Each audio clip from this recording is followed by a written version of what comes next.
Au cours de la présente manipulation, nous allons doser du calcium à l'aide de DTA dans des ampoules injectables de CaCl6H2O dosées à 10% masse volume.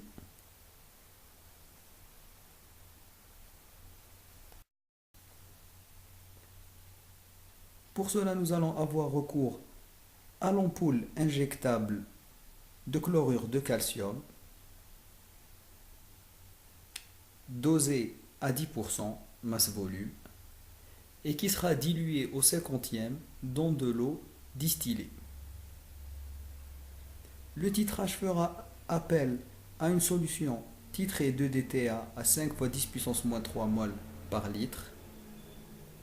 La réaction se fera bien entendu au milieu alcalin à l'aide d'une solution de NaOH à 10% et la détermination du point d'équivalence fera appel à un indicateur métallochrome, le murexide, que nous allons ajouter à l'aide d'une spatule. Le titrage se fera dans un Erlenmeyer à l'aide d'une burette et de l'agitateur magnétique.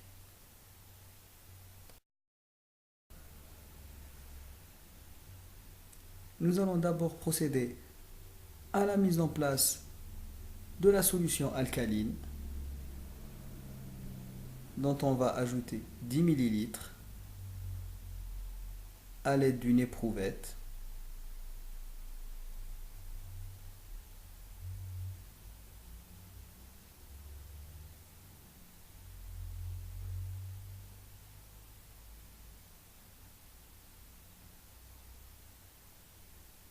Puis nous procédons à l'addition de 5 ml de la solution injectable diluée au 50e à l'aide d'une pipette graduée et d'une propipette.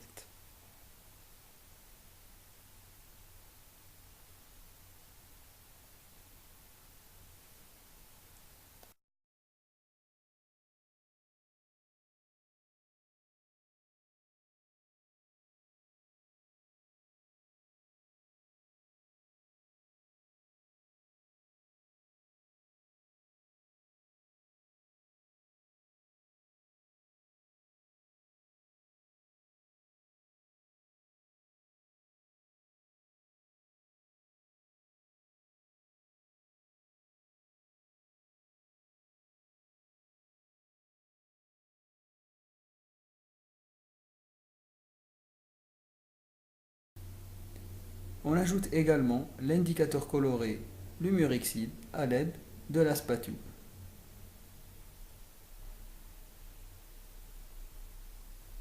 Une simple pincée suffit pour obtenir une coloration appréciable à l'œil nu. On peut également ajouter de l'eau distillée à l'aide de la piscette afin d'obtenir un volume suffisamment important et mieux apprécier le virage par la suite. Il est important de noter que l'expression du pourcentage masse-volume sur l'emballage de l'ampoule est en chlorure de calcium hexahydraté, où nous avons 10 g de cette matière première dans 100 ml, ce qui équivaut à 10% masse-volume. Cependant, les ampoules sont préparées par solubilisation de chlorure de calcium dihydraté, où une plus faible masse permettra d'obtenir le même pourcentage. Une correspondance qui doit être prise en compte par la suite pour la détermination de la conformité. Les principales réactions mises en jeu sont la dissociation du dichlorure de calcium dihydraté, dont une mole libérera une mole de calcium.